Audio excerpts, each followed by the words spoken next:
Sejam bem-vindos a mais um Poliscast, o podcast de segurança pública. Eu sou Márcio Martino e hoje nós estamos recebendo o jornalista do Diário da Região, inclusive que cobre matérias policiais, porque aqui o nosso podcast é de segurança pública. Marco, obrigado pela presença aqui no nosso Poliscast.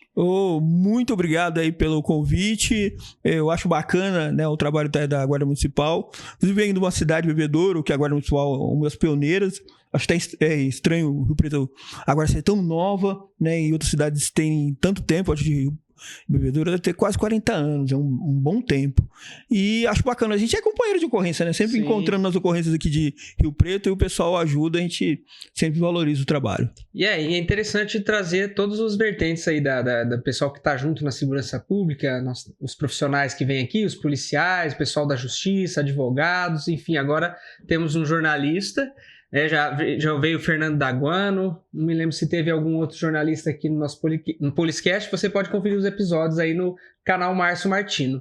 E já aproveitando, Marco, vou pedir que o pessoal que está assistindo se inscreva no canal Márcio Martino e dê aquela curtida nesse vídeo para esse conteúdo disseminar para mais gente. Fica aí conosco no vídeo para acompanhar essa entrevista que vai ser muito interessante. O Marcos, ele cobre notícias hoje policiais, né? Tem mais algum outro assunto que você... Não, a gente acaba fazendo também saúde, né? Que nem hoje eu estava falando sobre a dengue, o combate à dengue, que infelizmente é uma outra epidemia, 2 anos seguidos. Também a gente acaba cobrindo cultura, esporte. É que o jornalismo hoje é bem amplo, né? Mas em geral, a maioria das matérias minhas são policiais. Tanto é que sou o primeiro que passa no plantão de policial lá, Central de Flagrantes. E você que tá cobrindo essa epidemia aí de dengue, como é que tá isso agora? Bom, infelizmente a gente tá repetindo os números de 2024, porque é um novo vírus em circulação. Tivemos um ano atípico, muito calor. O calor favorece aí o surgimento de mais casos. E eu acho prudente a prefeitura estar fazendo esse trabalho aí de combate ao vírus. Só que eu cubro dengue, eu sou jornalista desde 1990. E sempre aquela história, né? Vamos limpar terreno, vamos fazer não sei o quê, aquela coisa toda. Mas com todo respeito a todo mundo que faz esse trabalho. E eu vejo sempre os números, os ciclos repetirem. Às vezes as epidemias de dengue vêm de 2 em 2 anos, 3 em 3 anos, cíclicas. Eu acho que a solução é a vacina que está chegando. O Butantan já conseguiu, pediu a Anvisa, foi testado em Rio Preto e a gente espera que isso dê certo. Eu acho que vai ser a única solução, porque todo esse trabalho que a gente está fazendo preventivo, eu vou falar como testemunho. Eu vejo que não dá certo. Porque você, Márcio, limpa a tua casa. O vizinho não limpa e aí como é que fica? Não tem jeito. Um pouco é culpa das pessoas mesmo, né? Porque assim, tem o terreno público, mas dentro da casa a pessoa não faz o papel dela, larga aquela água ali. O país é tropical, chove, junta água e aí vai, né? É que tem gente também que não acredita. É aquela história, tem gente que não acredita mais na questão, as noções básicas de saúde, né? O limpar o terreno, eu acho que uma coisa que eu acho absurdo como jornalista. Minha mãe ensinava, você né, sujou um copo, vai lá e lava. Né? Limpar a casa é algo básico, né? Não precisava o governo determinar, ensinar, recomendar. Mas as pessoas, sei lá, acabam não fazendo. Né? É triste isso. Então, por isso que eu acho que a solução vai ser a vacina. Essa vacina, como é que tá? Você que tá cobrindo essa... Bom, ela foi testada aqui em Rio Preto, né? Dr. Maurício, aqui da FAMER participou, coordenou parte da pesquisa, testou com muita gente aqui em Rio Preto, mais de 1.000 pessoas. Ela agora está na fase da Anvisa, de autorização, toda a fase burocrática, mas testada clinicamente ela é viável. Então eu acho que em 2026 a gente vai receber ela, graças a Deus. Teve a Qdenga, que é uma vacina importada que muita gente tomou, né, inclusive de forma experimental, mas ela ainda era uma quantidade pequena. Essa que está vindo pega uma faixa etária muito ampla da população. Legal, isso aí é uma... E é aquela história, né? Notícia. E é bom lembrar que, tipo assim, a dengue mata, né? Tivemos 11 pessoas que morreram em Rio Preto. Eu tava vendo os números de Votuporanga, 16 pessoas. É muita gente morrendo por dengue. Eu já cobri muita história triste, né? E essa história tem que acabar, graças a Deus. Que acabe em 2026. Fora o sofrimento que é pra quem não morre, mas assim, fica ali passando aquela... Tem um prejuízo econômico, a pessoa fica doente, não vai trabalhar, tem um monte de outros prejuízos, né? Que eu tenho uma curiosidade. Acarretam. Eu não tive Covid e nunca tive dengue. Mas eu tenho parentes que já tiveram. E eu sei que a dor é muito grande. E a gente fica triste com isso. E aí não é só a dengue, né? Tem a Guillain-Barré, tem também a chikungunya, são outras doenças também que podem até afetar o nascimento de criança. Então a gente tem que combater isso. Tem até um efeito colateral, às vezes, posterior, né? Tem. Como o Covid teve bastante, teve essas outras doenças também, chikungunya, tinha uma outra também que era famosa. Guillain-Barré, que era mais ou menos a mesma associação. Marco, antes da gente continuar... Zika, eu tava esquecendo. A Zika, isso exatamente. A gente tem um colaborador que é a AP Brasil, que é uma loja de armas e munições. Ela que tá fornecendo esse brinde aqui pro nosso convidado. Ela é personalizada com o logo aqui do Poliscast, da AP Brasil. Fica de presente aí pra você. Muito obrigado. A minha mulher gosta desses souvenirs. Vou entregar pra ela e vai ficar lá em casa. Vamos olhar as palavras lá. Opa! E aqui a AP Brasil, pessoal, é uma loja de armas e munições. Tem 2 lojas em Rio Preto, uma próxima ao Patangará e uma próxima ao CPI 5. Você já conhece a melhor loja de armas, inclusive com custo-benefício. Lá eles te ajudam a fazer o despachante. Você que quer comprar sua primeira arma, eles te ajudam com esse despachante, né? Com a documentação, vão te orientar como é que faz. E além disso, estão abrindo um clube de tiro. Aliás, está aberto lá na cidade de Bacite, aqui pertinho. É um clube para família, o pessoal vai lá treinar, invadir. Um clube que tem pistas automatizadas, climatizadas. É o melhor clube da região, sem dúvida. Você pode conferir. Aqui é a P Guns Clube. Adiciona o pessoal lá no Instagram. Valeu? Marco, queria que você contasse um pouquinho da sua história no jornalismo. Há quanto tempo o senhor está no jornalismo? Onde já passou? Por onde já trabalhou? Bom, tem uma história engraçada. Na verdade, quando eu fazia o ensino médio, eu queria fazer medicina. Aí, para pagar o cursinho, eu entrei numa rádio, lá na minha cidade, Bebedouro. Eu sou barretense de nascimento, né? Mas eu fui criado em Bebedouro. E aí, no trabalho da rádio, você sabe, né? Aí, falando de mosquito, o mosquito do jornalismo me picou. E aí, dali, eu não saí mais, aí até fazer faculdade. Comecei em 1990 no trabalho. Parece que não, né? Tenho 54 anos, né? A Sapele ajuda a esconder um pouquinho a idade, né? Participei de muitas coberturas. Eu lembro umas coisas interessantes. Eu lembro que eu comecei entrevistando, não é bem entrevistando, segurando um gravador quando o Collor era candidato a presidente em 89, mas não considero o começo ali, né? Porque eu só estava segurando o gravador. Mas eu entrevistei Mário Covas, o Paulo Maluf, Fleury, muita gente que foi candidato a governador ou governador. Então, o meu começo da carreira também foi muito de cobertura política. Então, conheci bastante gente, o Zé Serra, né? Então, esse foi o início do jornalismo. E eu comecei, inclusive... Então, essas oportunidades foram onde? Você trabalhava... trabalhei... Onde tá? Lá em Bebedouro? Em rádio, isso. Comecei em rádio. Todas essas pessoas aí. Isso. E a escola do rádio, isso é importante, inclusive, para muita gente. O rádio ensina muito a gente a improvisar. E aí, o interessante do jornalismo hoje, eu fico vendo estagiários, né? Alguns, às vezes, preocupados como aprender. Uma coisa que os editores eram severos, ainda são, mas eram mais ainda. Ele falava assim, ele dava o gravador na tua mão e falava assim, você vai lá entrevistar o Mário Covas. Né? Mas que eu vou entrevistar? Você lê jornal? Você tem que ler jornal. Você tem que entender o que está acontecendo. Então, tipo assim, você tinha que ter as perguntas na hora. Eu lembro, inclusive, de uma companheira de jornalismo, não é bem companheira, era de minha profissão, pautaram ela para perguntar pro Orestes Querças, eu entrevistei, sobre a crise da laranja. Aí ela perguntou, governador, o que o senhor fala sobre a crise da laranja? Só que político, uma coisa é verdade, ele adora pegar um repórter novato e dar um baile. Ele perguntou, mas quanto está o preço da caixa de laranja? A pessoa não sabia falar. Aí nós entramos no meio, não, o preço da caixa tá tal. Ajudamos a companheira para não ficar na... Mas é aquela história, você tem que sair lendo sobre o assunto. Muitas vezes, por isso que eu gosto dessa profissão. A gente tem que aprender sobre tudo, né? Sobre armas, sobre doenças, sobre tudo o que acontece. Se for política, sobre economia. Quem pensa em fazer jornalismo e falar que não vai mexer com conta, fazer matemática, tá enganado. A gente toda hora tem que fazer matemática, fazer cálculo, porque isso faz parte, é a lógica, né, para dar a informação correta para a população. Depois também trabalhei em Ribeirão Preto, né, uma grande escola, no jornal A Cidade. Trabalhei no jornal A Tribuna de Ribeirão Preto. Trabalhei em Barretos também, no jornal O Diário, do Grupo Monteiro, que é dono da da Rede Vida, né? E até que em 2014 me chamaram para trabalhar aqui no Diário da Região. O engraçado é que eu nunca sonhei em vir para Rio Preto. Eu sempre passei por aqui, que eu cobria muito futebol. Aí pegava jogo, cobria jogo aí do América, do Zé Bonifácio. Áureos tempos. Né? Áureos tempos. Eu gosto de futebol, jornalismo esportivo. Mas você falou que não pode perguntar que time você torce. Exatamente. É melhor não. Mas o caso é o seguinte. Eu entrava aqui na cidade, já vim. Eu lembro que tem um outro lance. Eu tenho escoliose, problema na coluna. Meus pais me trouxeram fazer tratamento aqui de saúde em Rio Preto. Sei lá, acho que é década de 80. Mas eu nunca sonhei em vir pra cá. Mas é aquela história que eu falo que uma coisa é Deus. Uhum. Veio o convite, né? E eu vim e tô aqui desde 2014 e gostei muito da cidade.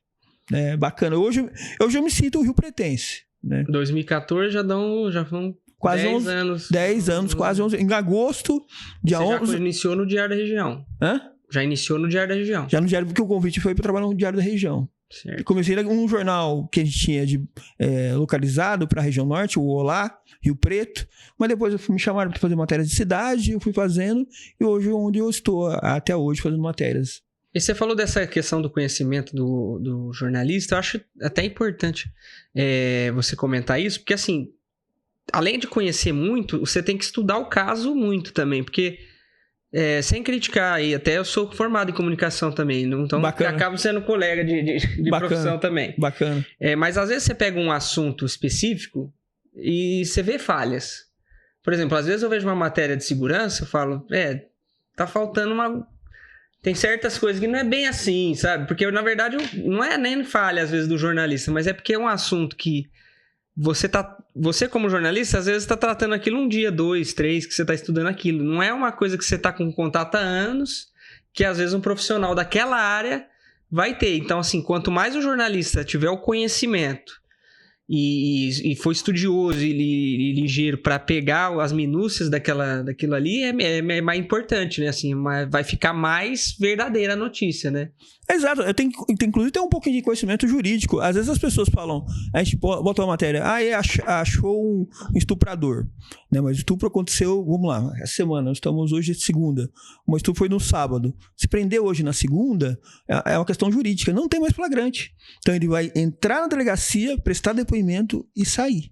Porque, a não ser que o delegado peça uma mandado de prisão preventiva ou temporária, dependendo da situação. Senão, ele vai embora. E as pessoas não entendem isso. Falam, nossa, que absurdo. A polícia aí, ó, tá deixando bandido sair. Não tá podendo... Aquela história. Ou outra coisa que acontece muito, a gente percebe, central de flagrante, a gente vê no comentário, a gente tem a transmissão ao vivo do Diário, o pessoal fala, acaba de prender um ladrão uma pessoa que furtou fios aí em Rio Preto, que é uma praga hoje. Uhum. As pessoas falam lá, às vezes quando a gente tá fazendo a transmissão, acaba de entrar, a gente acompanha mostrando na câmera. Ou entrevista o pessoal da guarda ou da PM. Aí a pessoa fala assim, tá preso agora, amanhã tá solto, não sei o que. Por que não mostra a cara do... Tem isso também, que as pessoas não entendem. Isso eu vou explicar. Sobre soltar as pessoas... Porque é o seguinte, o juiz, ele avalia o seguinte, se o crime foi cometido sem violência, ou seja, ameaçar uma pessoa com faca, com revólver, bater uma pessoa, no entendimento jurídico agora, nesse momento, lembrando que o entendimento jurídico pode mudar, ele fala que na audiência de custódia ele é preso, vai para a central de flagrantes, aí no dia seguinte ou no mesmo dia vai para a audiência de custódia. Se o juiz avalia que ele cometeu o crime sem violência, ele vai para a rua. E aí realmente acontece, mas não é porque a polícia ou a guarda municipal quis. O juiz, ele está interpretando... Ele cumpre também a lei. Cumpre a lei. E as pessoas acham, é um absurdo. Gente, vocês quiserem criticar, critiquem os senadores e deputados, que mudem as leis. Criticavam a saidinha.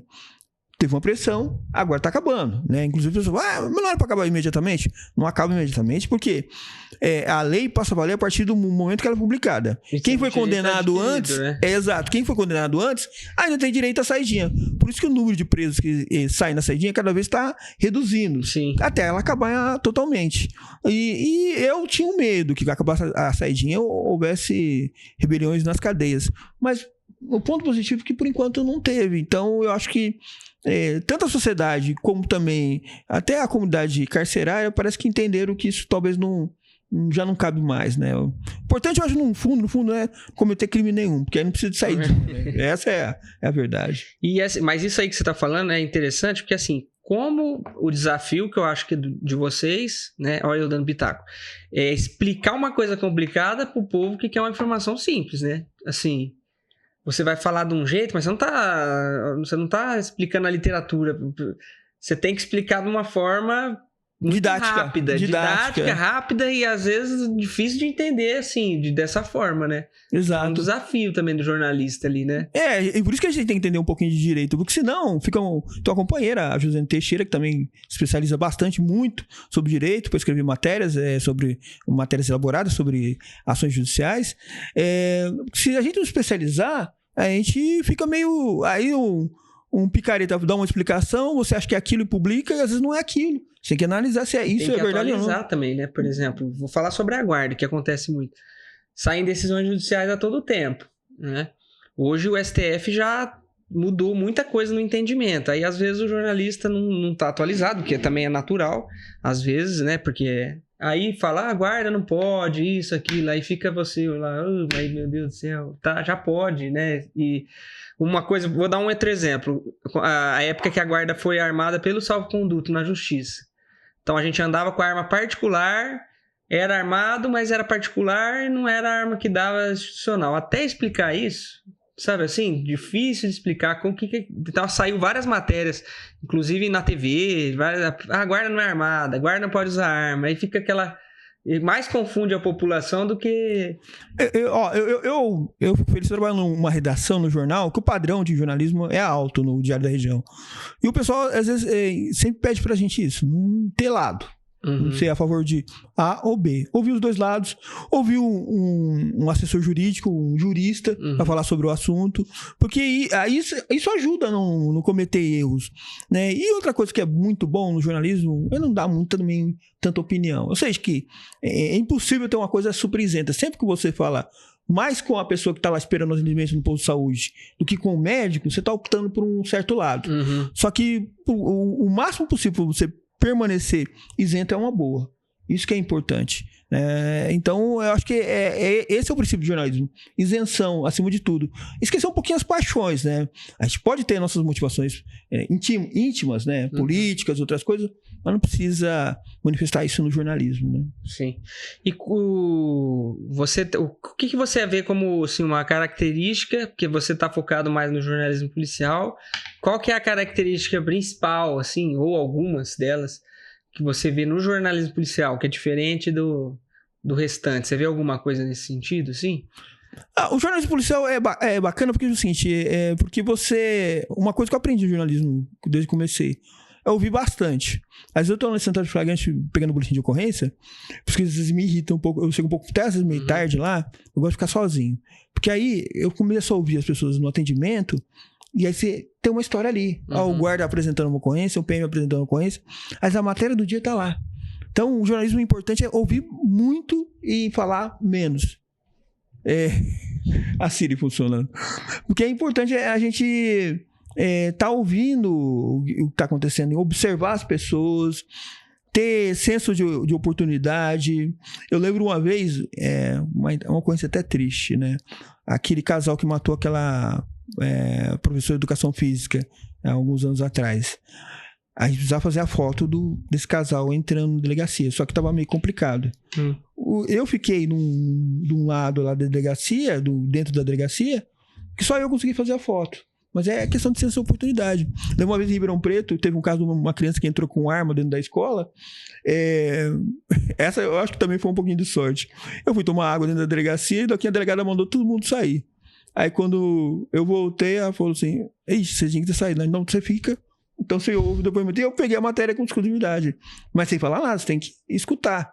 Isso que é importante. Você tá disposto a ouvir bastante, né? Mas e o imediatismo, assim, né? Porque a notícia policial, ele meio que, sim, se você não der ela agora, se esperar um dia, já era também, né? Dependendo, assim. Se você tem que sempre vixe, aconteceu alguma coisa, você sai correndo, como é que é isso? Olha, eu já perdi as contas, principalmente no Diário da Região. Vamos lembrar um negócio. Nós temos uma transmissão ao vivo que começou em 2016, né? Idealizada e chamada na época pelo editor Bruno Giliardi, mas era uma ideia da direção aí da família Buzini fazer isso. E aí a gente começou a cobrir fatos ao vivo. Né? Porque a gente percebeu, tem que estar com o olhar lá fora. Esse é um jornalismo que está acontecendo fora do país e agora, passado quase 10 anos, é que todo mundo está fazendo. As pessoas querem ver notícia na hora que acontece. Por exemplo, quando caiu um avião ali no bairro Alto Rio Preto, a gente foi cobrir na mesma hora. Inclusive, era a hora do almoço, eu larguei meu almoço e fui lá. Junto com a repórter fotográfica, a Mara Souza. O interessante é que a gente chegou, a gente faz a apuração em tempo real. Eu perguntando para as pessoas onde é que foi a casa, quem que estava lá, aquela coisa toda. E isso, as pessoas perceberam ali na hora o que estava acontecendo. E eu acho bacana isso, a gente fazer essa apuração dessa forma. Outro fato interessante, um que marcou bastante a cobertura do Diário da Região, transmissão ao vivo, o assalto ao supermercado Walmart, que agora tem um outro nome lá, Sam's Club.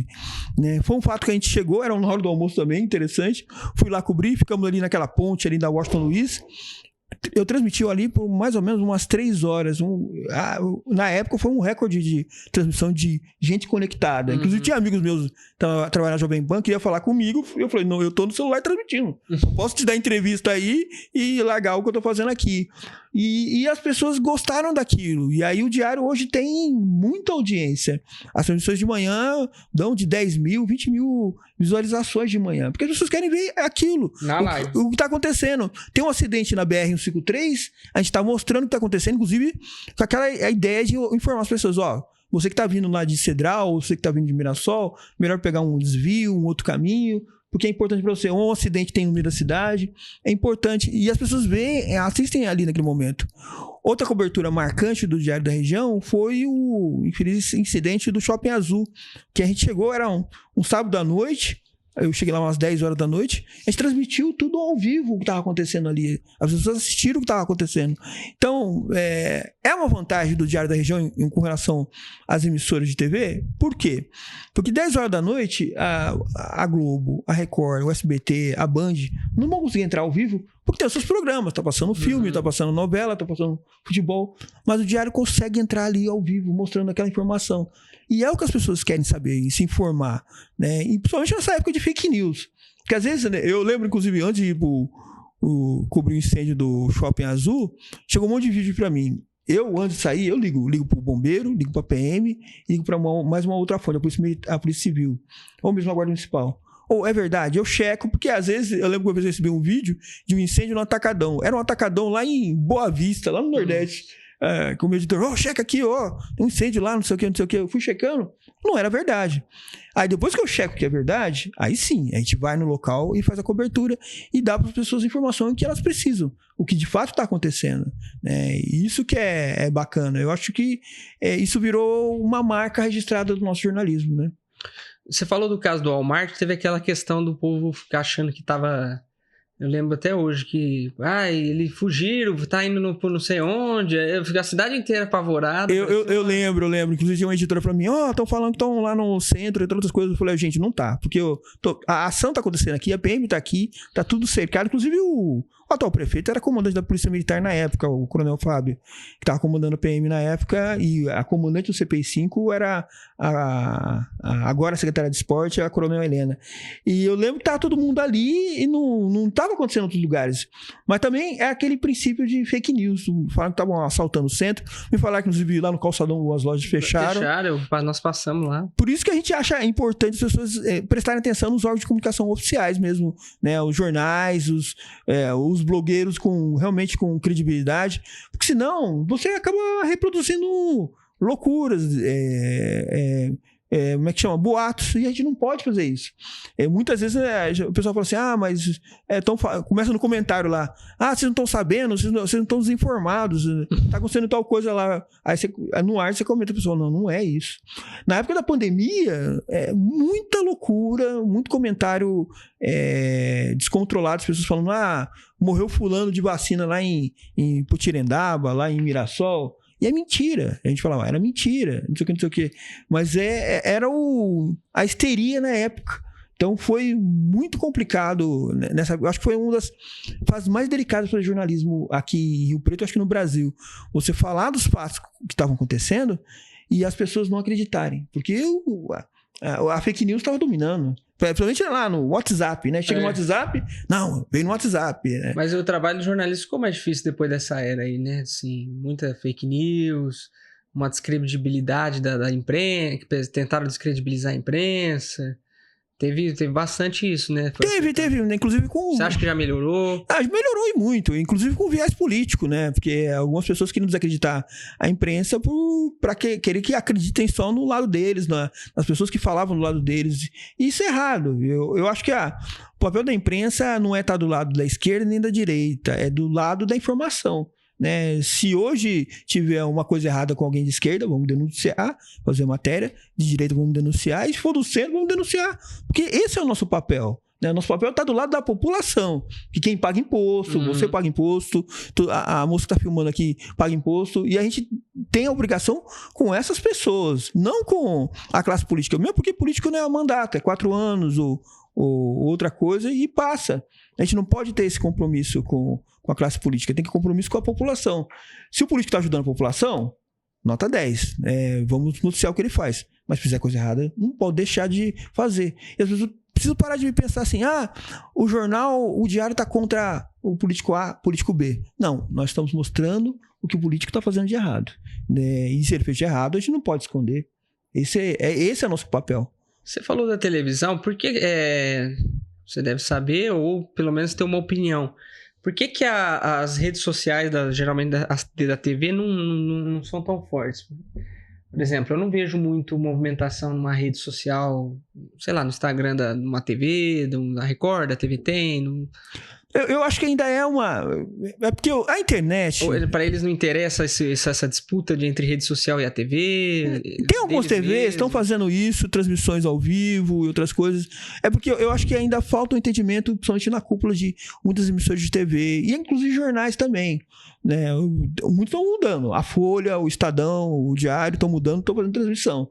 Mas tem outros que não. Eu vou deixar o cara esperar a edição do dia seguinte, ou meu telejornal da hora seguinte. Eu sei que tem compromisso, tem os anunciantes dele, mas a notícia às vezes não espera, né? Eu acho que falta esse entendimento. Mas também é aquela história. Por exemplo, uma Rede Globo é uma emissora que tem emissoras retransmissoras no país todo.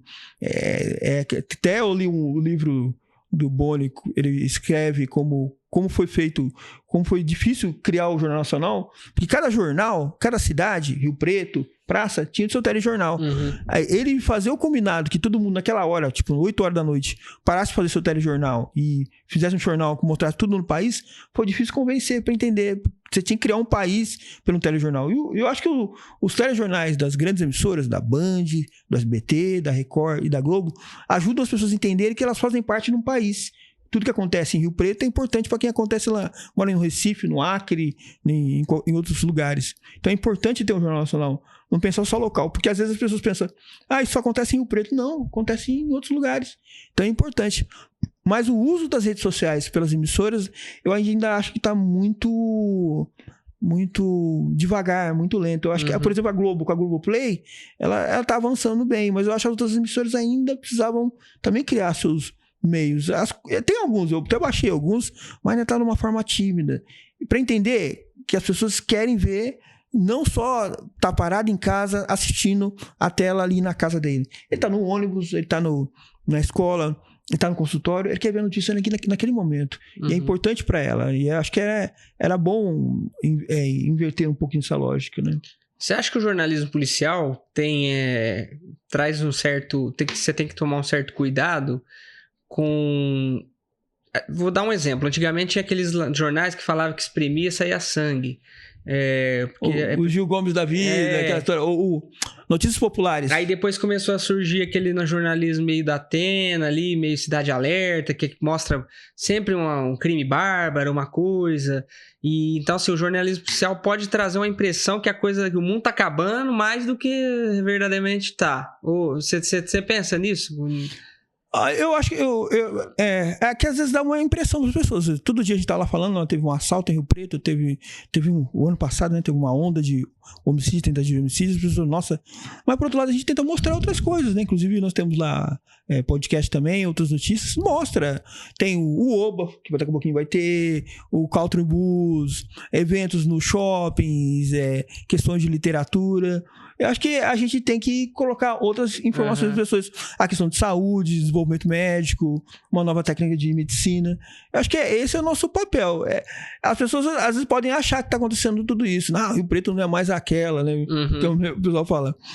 Mas por outro lado, porque Rio Preto, se for ver, não é uma cidade muito violenta, né? Não, inclusive... Tá longe das piores, assim, né? Eu tenho 2 irmãos morando em Ribeirão Preto e trabalhei e cresci também em Ribeirão Preto. Ribeirão Preto é muito mais violenta que aqui. É uma cidade que eu sou apaixonado. Adorei trabalhar e morar lá. E é uma cidade bacana, apaixonante. Mas tem mais de 20 favelas. Rio Preto não tem uma favela mais, né? Acabou com a favela Marte. E uma cidade que tem muita favela já acaba juntando, não vamos associar pobreza e crime, mas a queda dos índices sociais acaba ajudando nisso, né, em muitas situações.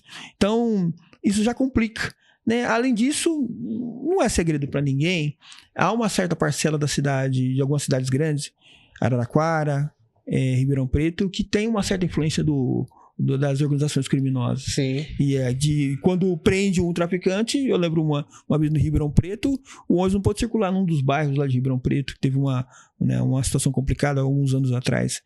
Rio Preto, graças a Deus, não tivemos isso, né? Prende-se traficante, morre traficante, acontece um monte de coisa, mas a cidade não para. Né? Sinal de que aqui a coisa tá ainda tranquila. Aqui a gente até fala, já entrevistou outros aqui, que nem o Rogerinho, você que quiser assistir o podcast com o Rogerinho, que o 017, né, eles falam que o crime é bem controlado porque a polícia é muito forte, dificilmente o cara consegue, até ataque contra policial aqui é difícil acontecer. A gente vê que o crime realmente é controlado, não tem cadeia muito perto aqui, né? Enfim, tem vários fatores aí que trazem a tranquilidade, porque você citou algumas cidades, mas se você for ali perto da capital, ou na própria capital, ou Mauá, Diadema, quer dizer, tem Campinas, tem umas regiões que a coisa é muito mais... Vamos lembrar um fato interessante. Alguns grandes crimes de Rio Preto, o assalto da joalheria lá no Calçadão, né, com uma ocorrência, inclusive, com o envolvimento da guarda, que tentou responder, o Walmart, o assalto da joalheria também de um grande shopping aqui também. Todos esses grandes fatos foram com quadrilhas de gente de fora de Rio Preto, né? Então, você vê, não é só um bandido daqui. Sempre tem um olheiro. Tem um parça lá que fala, ó, joalheria abre tal hora, fecha tal hora, que acontece tal... Tem um cara, o olheiro, que fala como é que funciona a segurança.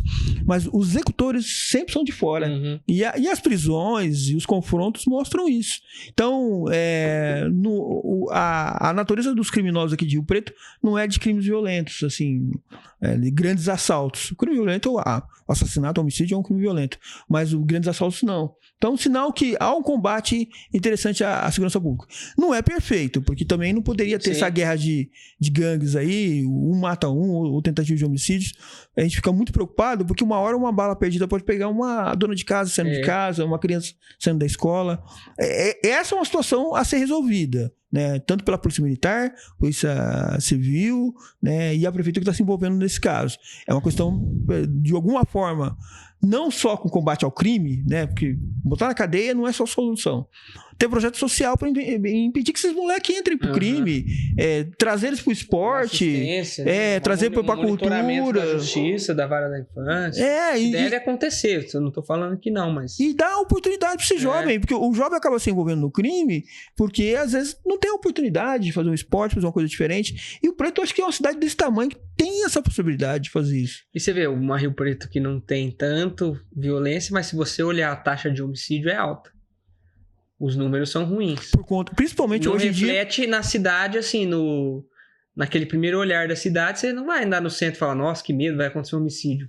Mas pontualmente, esses adolescentes nesses bairros de periferia estão se matando entre eles, né? Às vezes por isso que não incomoda tanto, porque... Não está atingindo bairros nobres, né? Pessoas... Bairro nobre, não está atingindo o terceiro, está atingindo eles mesmos, né? Vamos dizer assim. Então, mas acontece muito e é um problema, né? E já teve casos de jovens inocentes morrendo nessa história também. Então, eu acho que tá na hora de ter um projeto sério. Eu não falo que só obrigação do governo municipal, governo estadual, federal, envolver numa cidade, fazer Rio Preto uma cidade piloto, de uma forma de envolver essa juventude em projetos de oportunidade, esporte ou cultura. Quem sabe, né? O América tá aí, tá precisando reerguer. É uma peneira de talento no futebol, ou pro vôlei, ou pro basquete. Vamos chamar essa... Nos Estados Unidos não tem aquela história de dar uma bolsa de estudo pro moleque que é bom no basquete? Por que a gente não tentar alguma coisa parecida como piloto aqui em Rio Preto? Chamar a iniciativa privada para ajudar, ter alguma ajuda. Precisamos fazer alguma coisa. A gente não pode ficar assistindo isso como normal, porque a partir do momento que a gente normaliza isso, daqui a pouquinho isso vai ficar tão ruim que aí sim, nós falamos, não afetou ainda de bairros nobres, mas vai chegar. E aí como é que faz? Né? É complicado. Os grandes assaltos, como o que teve no shopping da Zona Sul, foi de gente de fora. Mas aí quando a gente começar com uma situação complicada naquela região também, então a gente tem que trabalhar contra isso. Sim. Não pode ficar achando que isso nunca vai acontecer. Mas eu acho que assim, o grande problema, na minha visão, desse assunto que você está falando, é que tem muito projeto para criança. Mas quando chega na idade da adolescência, depois dos 14, 15 anos, eu vejo um abandono, assim, disso. Não tem. Você não vê projeto para adolescente. A criança fica ali até uns 13, 14 anos, depois não tem mais essa opção. E ali é a fase pior. É onde... a adolescência, né? Adolescência, não sei se você é pai, mas eu sou... Quando os 14 aos 18 é complicado controlar. Porque tem muita oportunidade, festa, outras coisas, a juventude gosta. A gente também já foi jovem, sabe como é que é, né? Mas... Os hormônios, a flor da pele. Exato. Então, é preciso oferecer alguma coisa. Aquela fase de disputa entre eles mesmos, de conquista, de mostrar quem que é, quem que não é... E aí, nós falamos do lado bom até agora na internet. Também tem um lado ruim, né, Josim? Que o garoto, o menino e a menina, tem aqui, pela rede social, algumas influências que o pai tá lá. Ele dá os valores, dá as informações, tá tudo certinho, o padrão. Mas aí o menino pelo WhatsApp, pelos grupos, pela rede social... Né? Tem pais que não. Calma que eu falo sobre isso. Mas aí a pessoa recebe e aí é o contrário que a música, né? Não tô sendo preconceituoso de forma cultural, mas às vezes um tipo de música acaba falando, levando o jovem a acreditar em alguma bobeira, né? Que nem tem aquele... Gente, eu vou fazer crítica, não tem jeito. O funk ostentação, que não sei o quê, o cara né, falando de como é bom ganhar dinheiro, não sei aquela coisa. Só que não fala do quanto é difícil, como é complicado ganhar o dinheiro honestamente. Sim. Não é fácil ganhar dinheiro, né? Andar com corrente de ouro, aquela coisa. Tem que trabalhar, tem que lutar. Não exaltam o benefício de estudar. O intelecto. Né? Aí vai muito pra parte de vulgar, né? Exato. Da mulher, do sexo. Isso. Mas eu acho que também deve fazer parte de algum projeto. Sobre os pais, eu falo o seguinte: o que acontece hoje em dia... A minha mãe foi empregada doméstica, inclusive foi muito responsável pela minha educação e que eu fizesse faculdade, cobrou muito que eu fizesse faculdade. Só a minha mãe foi empregada doméstica, mas também dedicava muito, tinha tempo de dedicar para a família, para mim e meus irmãos. Só que hoje em dia as mulheres não têm todo esse tempo, né? Porque tem muita mãe solo, mãe que cria filho sozinha, porque aí a primeira dificuldade o cidadão separar da mulher, porque os entendimentos, outras coisas, e não participa da criação do filho. E aí a mulher fica sozinha em sustentar a casa e criar o filho. Imagina a mulher que a gente pega um ônibus aí, trabalha lá como empregada doméstica no condomínio da Zona Sul, e vai lá para o Nova Esperança, chega lá 8 horas, sei lá que hora que chega em casa, ainda cuidar da casa, limpar a casa, fazer comida, ainda ter que passar algum valor pro filho. Não é fácil. E às vezes o valor é passado pela internet. Isso que é complicado. Eu acho que não dá pra gente falar que é culpa hoje dos pais, porque nem sempre eles têm tanto tempo, porque eles têm que trabalhar muito. Não, e outra coisa que tem crianças que não tem nem pai, o pai tá preso, inclusive... a mãe não tem instrução... Eu trabalho numa redação que tem muitas mulheres e aí as mulheres são bem feministas, né? Elas falam assim, quando tem um problema com a criança, elas falam assim, mas cadê o pai? Porque aí às vezes, quando vai na delegacia, você já deve ter visto isso, aparece a mãe, a coitada lá, fica sentada lá nos bancos esperando a ocorrência, mas cadê o pai? O pai não aparece. Mas a mãe, biologicamente, não pensa aquela criança sozinha. Eu lembro de um delegado, o doutor Éder Galavotti, uma vez ele fez boletim de ocorrência contra os pais, como o pai da criança que não apareceu. Eu falei assim, Eu tô aqui, aí ele falou, não vou ver se eu tô cansado desse moleque. Não é questão de você estar cansado, todo mundo tá cansado de um monte de coisa. Mas você tem obrigação, não só civil, mas também moral com aquela criança. Você colocou aquela criança no mundo. Você não pode virar as costas, não é um sapato velho que você larga. Você tem que estar dando o máximo esforço. Porque eu acho que o maior fracasso que um homem pode ter na vida é perder o seu filho ou sua filha para alguma coisa, né? Imagina essas famílias que tem gente em situação de rua por causa de droga, né? O que elas não sentem? Como é complicado. Isso aqui não é fácil, né? Inclusive, eu acho que a questão da droga no Brasil deveria ser tratada de forma tão séria, com tanto investimento, como uma epidemia de dengue. Porque não está afetando todo mundo. É gente de rico, pobre, e deveríamos ter um programa hoje no Brasil para tratar isso de uma forma um pouco mais... Porque afeta todo mundo. E às vezes as famílias não dão conta disso. Tem escolas, você sabe disso, né, Márcio? Vamos falar a verdade. Tem escolas que tem jovens que usam...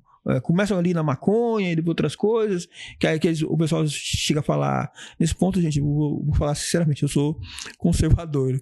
Eu não sou a favor da liberação de uso de drogas, porque nem todo mundo é todo mundo. Alguns falam que eu vou usar e não vai ter problema nenhum na forma de eu agir. Mas para outras pessoas isso vai ter um efeito devastador, que ela vai, daqui a pouquinho vai cair pro cocaína, crack e não vai aguentar. Então, eu não sou favorável a liberação de drogas, porque enquanto a gente não tiver uma sociedade que tenha condição de trabalhar com isso, né? E não é tão fácil. A gente vê com a bebida. Quantas vezes você não pega aí? Oxi. Gente aí dirigindo... eu já cobri julgamentos de gente que causou morte ali na Cissa Chateaubriand, Washington Luiz, né, na Delcio Custódio, que estava embriagado. A própria bebida é um assunto que eu comparo assim, a droga ela é muito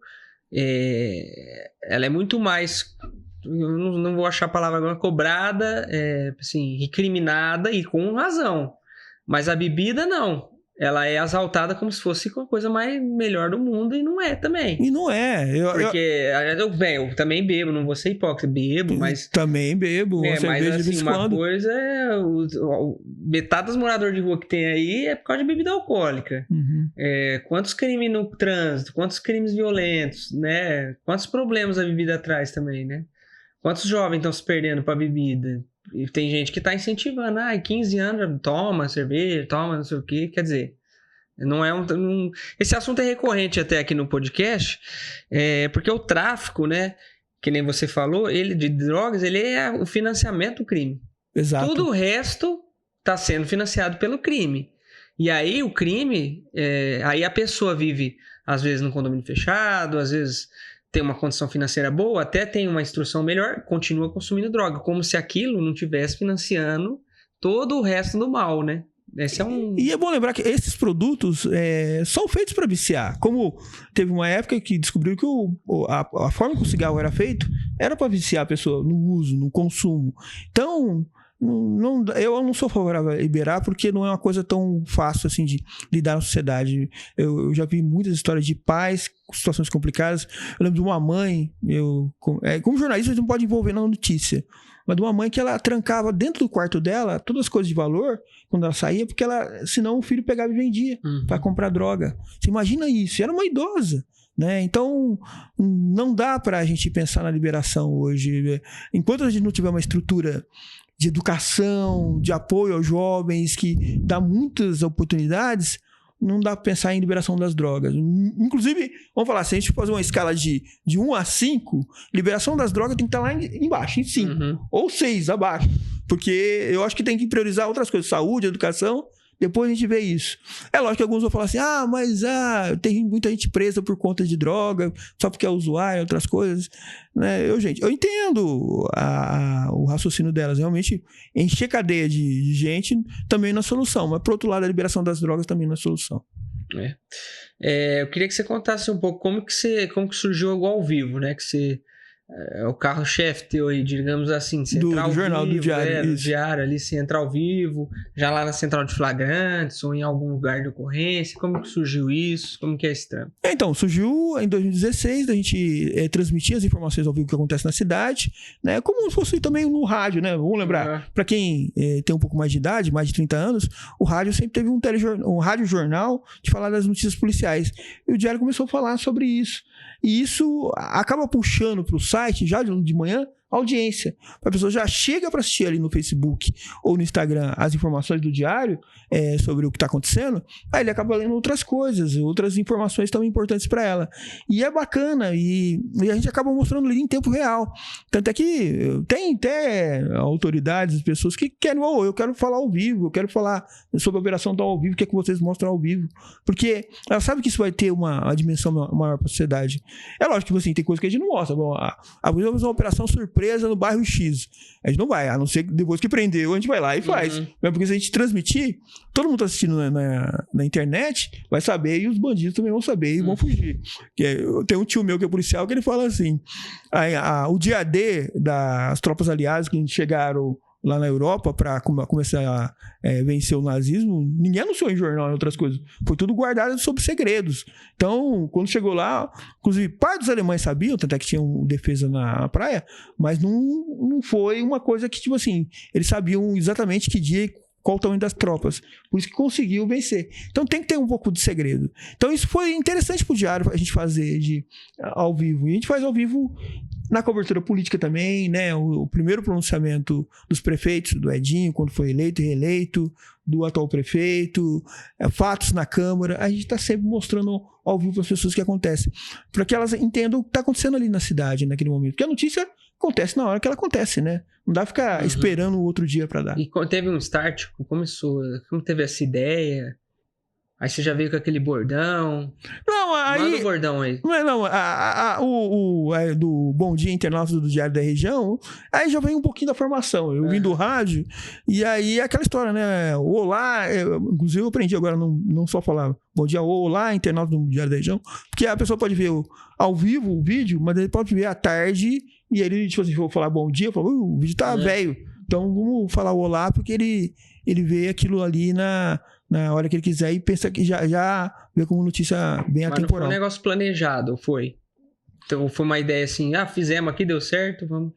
Não, foi planejada a iniciativa de fazer a transmissão, mas, por outro lado, um pouco foi também do improviso, né? Eu lembro que as primeiras transmissões eu gaguejava um pouco, ia lendo o jornal, no caderno que estava escrito, a ocorrência, até habituar a aprender a linguagem demorou um pouquinho, que era a central de flagrantes ali no Jardim Avenida América, perto do cemitério da Ressurreição, né? Na Vila Ercília. Foi ali que começou, mas depois...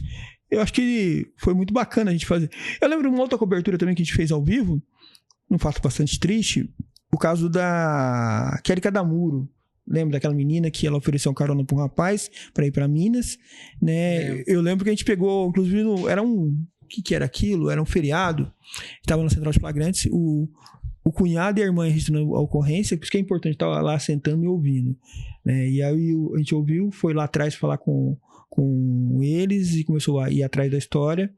E eu lembro que a gente participou, inclusive, do trabalho do BAEP, do Batalhão de Ações Especiais, da prisão de um dos autores aqui em Rio Preto. E transmitimos ao vivo. Aquela transmissão, eu sei que correu o Brasil, né? Muita gente viu a transmissão da hora da prisão das pessoas.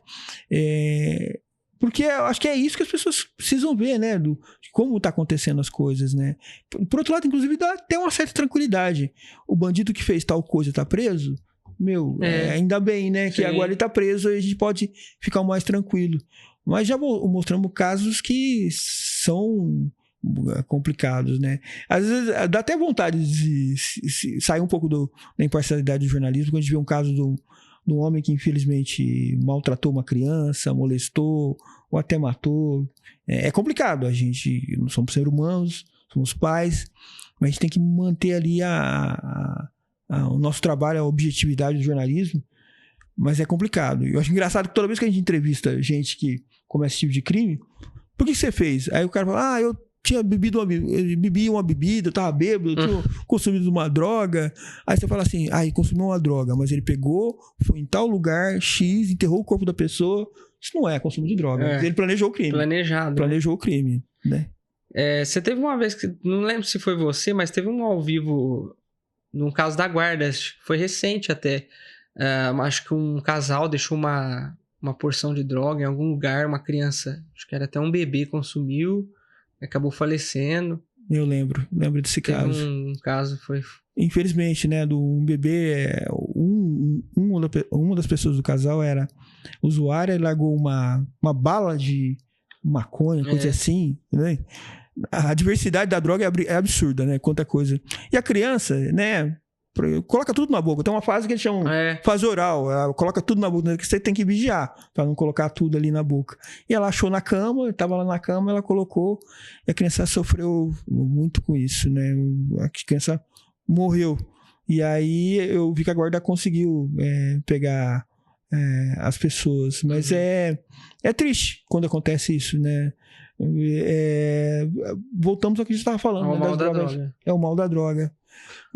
Já aconteceu alguma surpresa, assim? Tipo, você tava no ao vivo ali, aí aconteceu uma coisa esquisita, alguém interviu, você teve que parar, você teve que... Na época da pandemia, tinha muita gente lá, imprensa golpista, imprensa não sei o quê, e tá aquela coisa toda.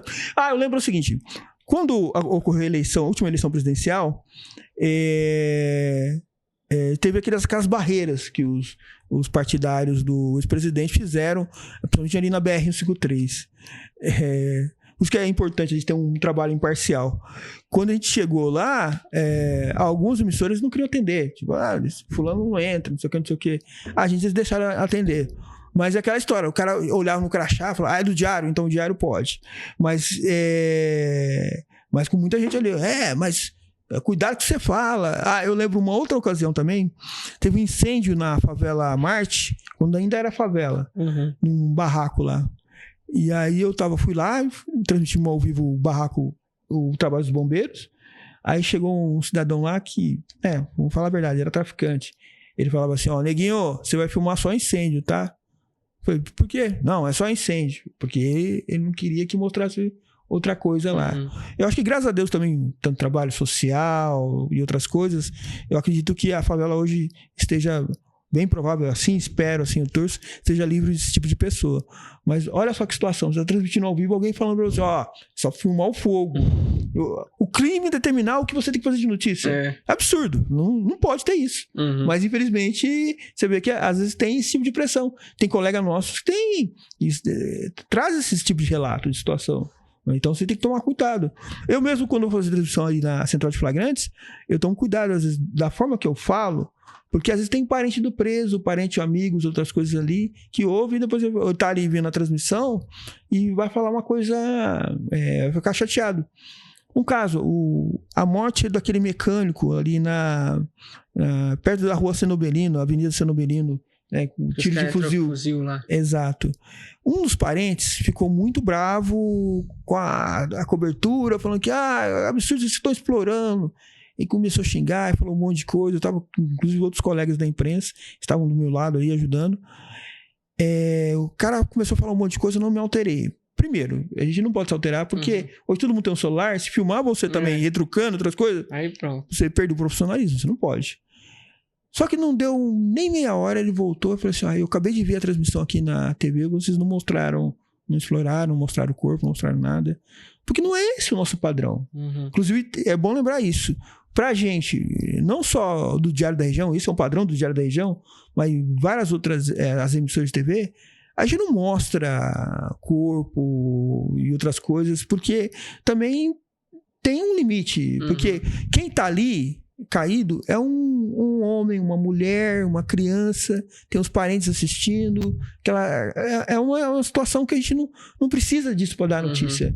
Eu filmei o local e a polícia ali, a imagem da que tá a polícia ali, ou a guarda municipal naquele local, já transmite a informação que ali aconteceu um crime. Eu não preciso mostrar um corpo, não preciso mostrar isso. E tem que ter ética. Que nem a questão, o pessoal fala muito, tem uma tentativa de de suicídio em tal lugar, outras coisas. A gente não mostra porque é uma situação muito complicada, a gente estudou muito isso, né, discutiu muito isso no jornalismo, porque às vezes, muitas vezes a pessoa que quer cometer esse tipo de situação está numa situação de sofrimento mental e ela quer visibilidade, né? E aí pode inspirar outras pessoas a fazerem a mesma coisa, e aí é complicado. Então, por isso que a gente acaba não mostrando isso. Porque numa situação de suicídio, quem tem que agir é um guarda municipal treinado, um policial treinado, um bombeiro treinado, um médico, uma equipe. É isso que eles têm que estar lá para trabalhar. Não é a gente mostrando. A gente pode falar que a rodovia está lá com o trânsito interrompido por causa de uma ocorrência da guarda, dos bombeiros, mas a gente nunca fala que é uma questão do suicídio, porque às vezes o suicida quer isso, quer uma atenção, né, sobre um problema dele, e eu acho que não é nosso papel, né? Isso é um papel de quem tem que trabalhar com isso. São os profissionais de saúde, principalmente de saúde mental, não a gente. E conta o dia que você foi abordado aí, tava no lazer lá, chegou um cara te abordando, te falou que te conhecia. Então, esse é um outro lado do jornalismo que você tem que tomar com muito cuidado. Você falou de alguns apresentadores, narradores de notícia policial, eu lembro, né? Tinha uns que falam, né? Aquele bandido, aquele vagabundo, aquele sem vergonha, aquela coisa toda. O cara enche de adjetivo, fala um monte de coisa, né? E eu aprendi no jornalismo não fazer isso. Quando eu comecei na minha profissão, eu tinha comecei, né, e tinha uma mentora minha, eu lembro, a Valquíria Scandaroli, que era repórter na minha vida, ela falava assim, Marco, você fala com jeito com o bandido, porque o bandido, ele tem pai, ele tem mãe, tem família, independente do que ele fez, ele merece respeito, né? Então, não precisa falar isso. E mesmo porque, por causa das leis que nós temos, a pessoa cumpre pena agora, amanhã tá, né, na rua. E aí, se você fala uma coisa depreciativa dela, tentou humilhar ela vai te encontrar ali, você tá no cinema lá no Rio Preto Shopping. No Rio Preto Shopping, tá no Cidade Norte, no Plaza, no Iguatemi, tá lá sentado com a tua esposa, com a tua família, com o teu filho, aí chega lá um cidadão, você que me chamou de vagabundo, aquela coisa toda, fica uma situação chata. E aí é complicado. E aí, lembrando que você falou, eu tava num dos shoppings de Rio Preto, né, jantando com a minha esposa.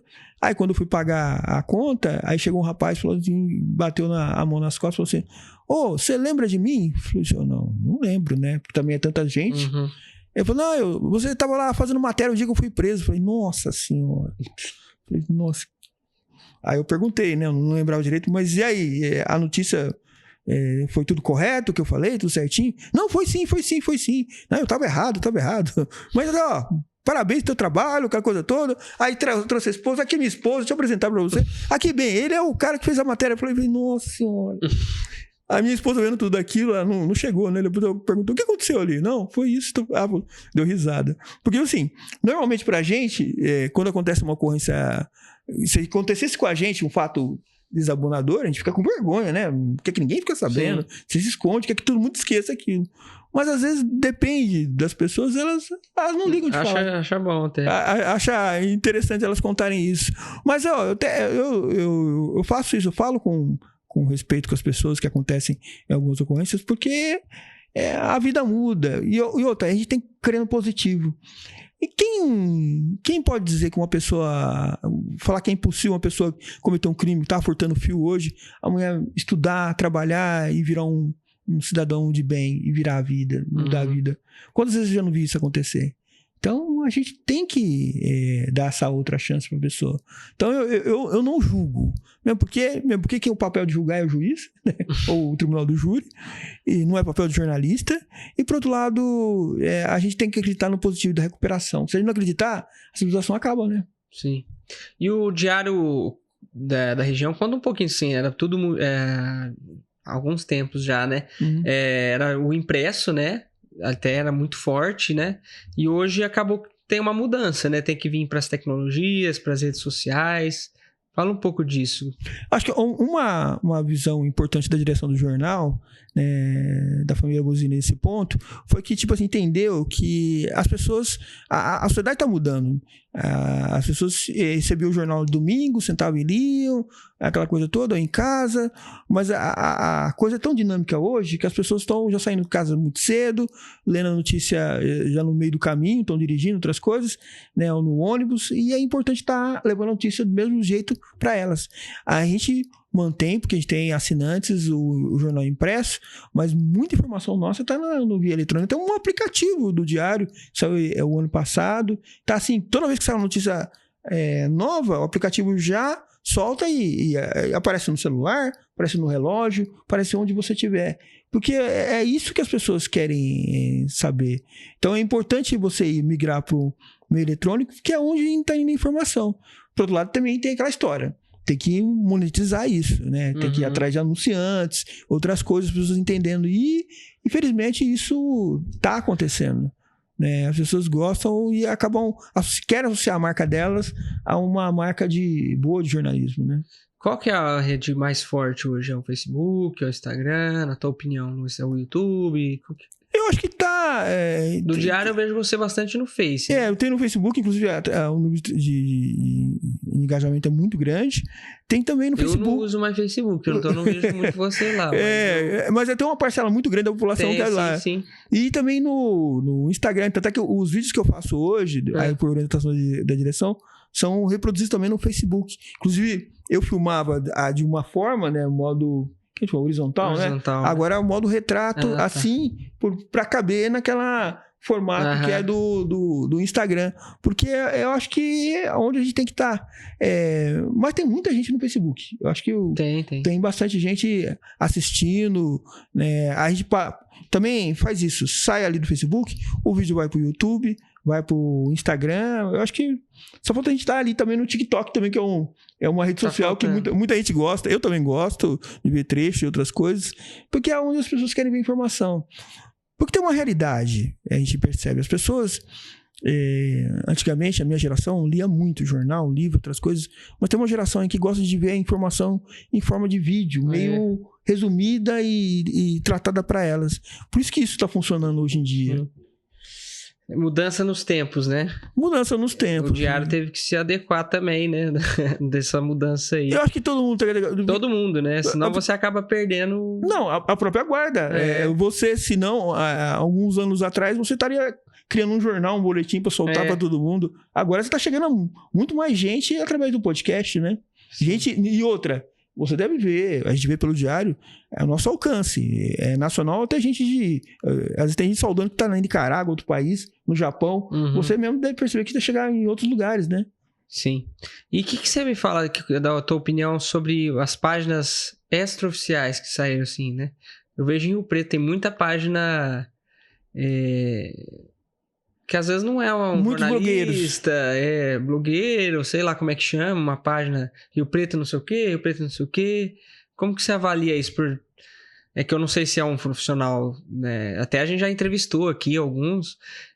Como que você avalia esse jornalismo, sei lá, se é um jornalismo secundário?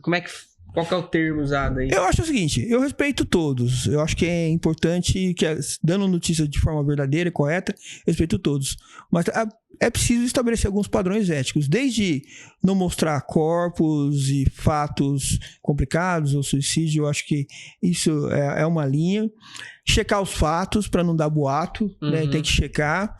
E outra coisa que a gente também nos incomoda muito, não roubar a notícia. Pegar o copia e cola do que o Diário deu, ou o jornal deu, ou a TV deu, e colocar lá sem crédito. Porque por trás de um trabalho da gente, tem uma apuração, tem ligar, falar com todo mundo. E uma das coisas que mais chateia todos os jornalistas, principalmente lá na redação, e outros jornais fica muito chateado, a gente fazer um trabalho danado com uma notícia e a pessoa copiar e colar e colocar lá. E eu lembro de um dia desse, uns anos atrás, o editor do site, o Gabriel Vital, ele teve que falar com um blogueiro lá de uma região aqui do Rio Preto, que ele falou assim, mas eu coloco o nome do jornal lá, eu tô ajudando a reproduzir as notícias de vocês. Não tô nada ajudando. Se você colocasse o link, né, e que jogasse para nossa página, tudo bem. Mas você copia, só coloca o nome do Diário lá embaixo e tá usando e vende propaganda. Tá ganhando dinheiro nas costas de um trabalho que você não fez.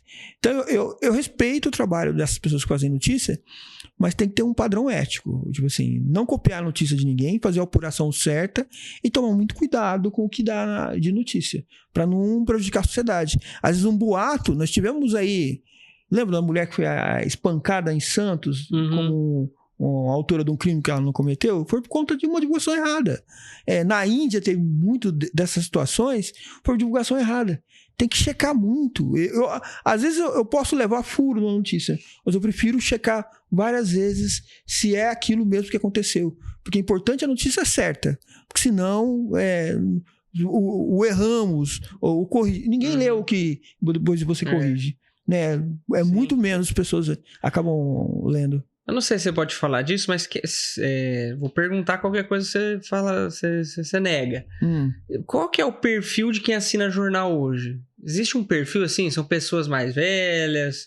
Existe uma coisa, algum parâmetro assim? Bom, esse é o tipo de pergunta que eu acho que eu não consigo... Pessoas da classe mais A, mais... Eu não consigo responder, porque aí já é o departamento comercial. Eu acabo produzindo notícia, eu não sei quem tá vendo o jornal impresso, lendo. Eu acho que o pessoal teria bastante informação para me dar. Eu não sei. Eu sei que pela internet é um público variado, de gente de idoso, gente nova, de várias classes sociais, né? Sim. Entendi.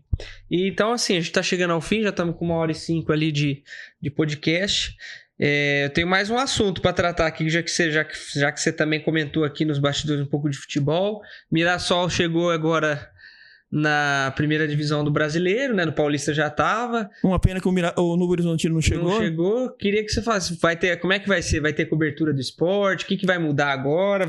A gente vai dedicar muito, porque eu acho que Rio Preto, por pouco não aconteceu isso também, né? Nós teríamos os dois grandes times aqui da região na primeira divisão do futebol brasileiro, né? O Novo Horizontino por pouco liderou muito tempo lá, estava no G4, e o Mirassol, agora só está o Mirassol, mas o Novo Horizontino, se Deus quiser, em 2025 vai chegar. E para onde esses times vão desembarcar? Vão desembarcar no aeroporto de Rio Preto. Então toda a imprensa de Rio Preto aqui vai ter que estar lá para cobrir, para entrevistar o pessoal que chegar do Grêmio, do Fluminense, chegar do São Paulo, do Sport, de lá do Recife. E isso vai ser muito bom. Alguém quiser ver um jogo do Flamengo, graças a Rio Preto, tem uma coisa engraçada sobre o Rio Preto. Que tem flamenguista aqui, carioca eu nunca vi. É brincadeira. Inclusive a maioria não é carioca. Eu ia dar o time de um jornalista aí, mas não vou dar, não. Tem vários jornalistas que eu conheço são flamenguistas, né? E aí... Mas também pela idade dá pra entender, porque são um pouco mais velhos. O Flamengo, na década de 80, ganhou o título mundial, então eles cresceram. TV na parabólica. Inspirados, né? Que nem o meu filho. Meu filho é corintiano, mas eu entendo por quê. Porque o Corinthians foi campeão em 2012, ele viu aquilo tudo e ficou apaixonado pelo time, né? Muitas vezes aquele momento do time acaba criando um engajamento. Mas isso vai ser bom, porque você vai... Aqui, ó, pertinho... Mirassol, você vai poder ver um jogo bacana. E a partir de março, o governo estadual, assim prometeu, vai começar a terceira faixa. E para ir para Mirassol vai ser bacana chegar lá. Então vai ser fácil, né? E tem aquela polêmica nossa. O pessoal gostaria que alguns jogos fossem mandados aqui no Teixeirão.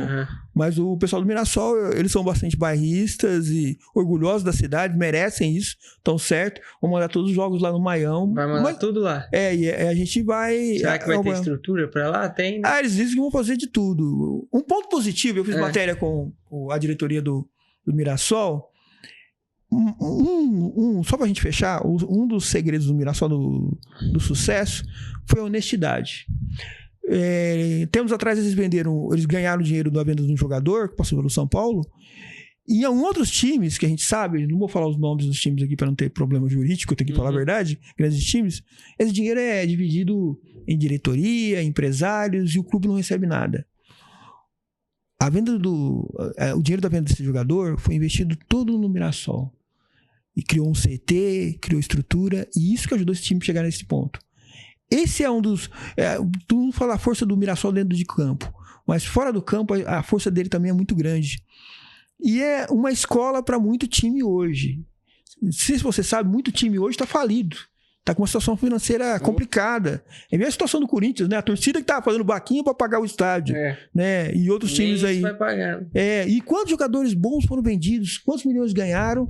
E aí você vê o time sempre endividado. Porque é uma divisão do dinheiro, né? Uma gestão corrupta, complicada. Né? Não tô falando que o Corinthians tenha isso, aí os corintianos que falem, mas eu digo o seguinte, o Mirassol é uma escola para isso. Eu acho que é um caminho.